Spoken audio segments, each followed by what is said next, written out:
Hi, it's Nikki Dore, Damon Mediation. I think there's a lot of information out there on the interweb, the internet, the interweb, and we need to be very careful about how we verify our information and how we discern it, because discernment is the most important thing. And I think there's a lot. I hear a lot of questions, especially on Twitter, and someone will cite resources, and it will be some book or some person. And someone recently asked me to cite a resource, and I was like, well, resources myself. And I kind of wanted to expand on that.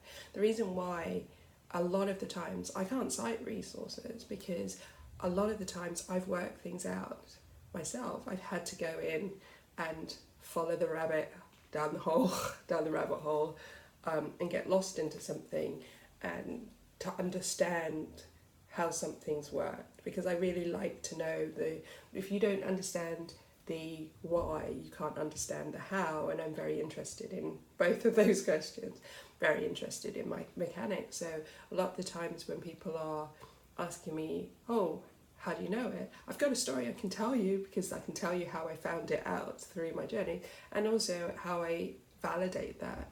But would it be a normal validation because it's not been written in some book by some old white guy? Because usually it's some old dead white guy who's saying this. No, because I think whilst books and other resources like that, study is important, experiential is also really important. It's really important to experience, to understand. It's all well and good going, oh, well, my soul is my soul's this planet in the chart.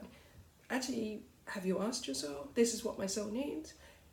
Go to the source. Why would you kind of need a chart to know what your soul needs? Or why would you pull cards when you can actually ask your soul what it needs and get that answer? You can ask yourself the questions that you need to know. And I think that, there are going to be some ways that you can tell when that information is, when it hits you, when it's meant for you to listen to it. There's lots of times I get messages, I don't always know straight away what they're about, but I know that they're important, and it can be an overheard conversation on a bus, and it's particularly loud and bright, or I can feel a tugging in my throat when spirit wants to talk through me, or I can feel it resonating in my heart sometimes. And you just have to work out what those things, your body will tell you what's important, even if you don't, you resonate with it and you're like, I don't really understand this yet, but it might be important. But when we are learning and studying, it's really important that we don't just take everyone's words for it. I know that it's very easy to get sucked into reading this bit and following this methodology completely, but you have to find your own. You have to understand that not everything someone says will resonate with you, and it doesn't mean that you don't like their work. It just means that that part of their work is not good for you. It doesn't work for you, but you can take bits and pieces from what they do write or what they do say, and that's the same with kind of every area of your life. You need to be very careful about where you get this information from and how you verify it. Proof is not something that, so proof is what's tangible to us, and that differs from everybody, especially when, obviously I do a lot in the mystical, esoteric, occult world, and there's a lot of misconceptions out there and myths, and I'll say something and someone will go, cite me a resource, and I say, well, I'm the resource. And then it's that kind of, but what book? You don't wait for someone to write a book or teach you something. You have the answers to all of these questions. Go out and do some sleuthing, find out your own answers. So it's great to read it, it's great to study, but it's what you do with that information. To change information into knowledge, you have to do that. And to change that knowledge into wisdom, you can't buy a book, you can't go on a course and get wisdom. You have to transform it, information to knowledge, knowledge to wisdom, and that's a process. you can't just buy wisdom.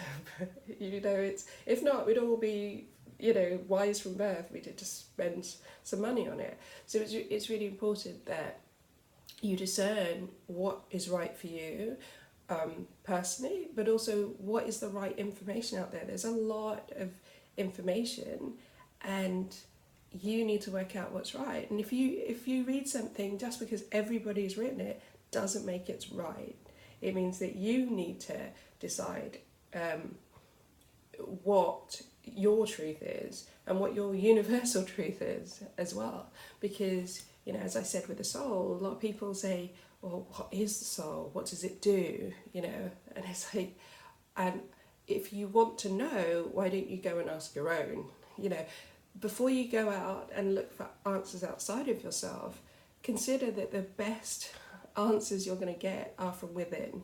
And when I talk about within, I'm talking about going inwards to you, but also I see that as the same connection as your connection with, say you have a connection with a deity, say you have a connection with a god. You know, all of these things to me are still going within, because, you know, if you believe that you are still part of that divinity, you, in some ways, then going to connect to divinity outside of you is still, you know, it's still, to me, the same thing. I probably haven't said that very well. So always think about who, you know, your first resource should always be yourself. Go inwards to yourself. And I include your personal guides with that. If you want to know more about it, I've got a PDF on it, and I'll put the link underneath this in the comments section, where I go through the separation between guides, because personal guides are there to help you. You have all the answers, and I think it's really important that we use ourselves as that reference point.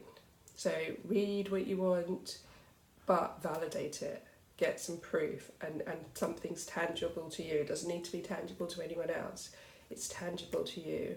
And you need to then kind of find your own truth and find your own, what you believe is the universal truth. Because if not, you're just going to be following somebody else and what they've said without any experiential information, and it won't therefore lead you to any wisdom. You'll have lots of information, but will you convert that to knowledge? Will you then convert that to wisdom? I don't know. That's my message for today.